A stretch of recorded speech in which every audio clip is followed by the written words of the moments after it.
Hello and welcome back to Storytime with Zeeko. I hope you're doing wonderful. Are you ready for story today? Are you? Are you really? Well, if you are, then let's get started. Whether it's... Got you! Say it with me. Whether it's morning, afternoon, evening or bedtime, it's perfect for story time.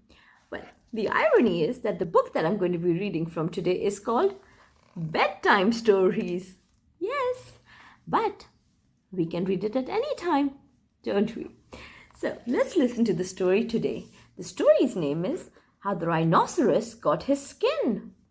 How did he? Let's find out. How the Rhinoceros Got His Skin. A long time ago, a man lived on an island.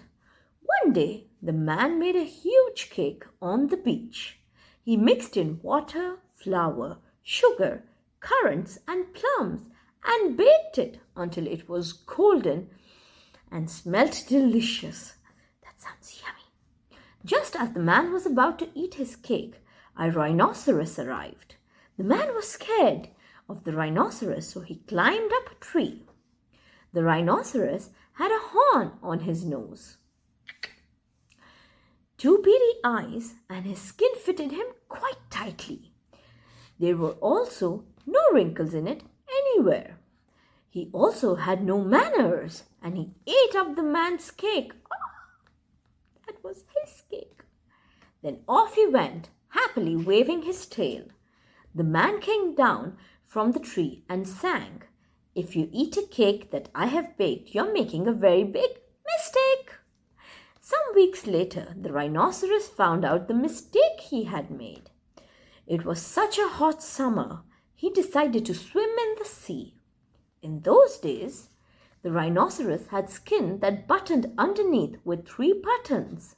So the rhinoceros unbuttoned his skin and left it on the beach and walked down to the sea. A little later, the man came down to the beach and saw the skin. And he smiled with a very big smile. Then he danced 3 times around the skin and clapped his hands.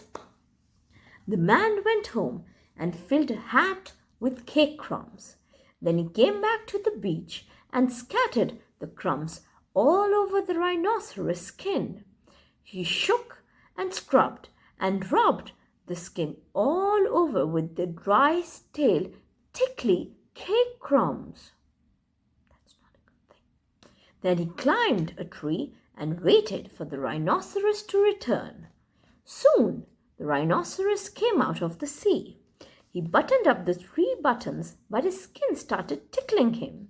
He wanted to scratch, but it only seemed to make the itching worse.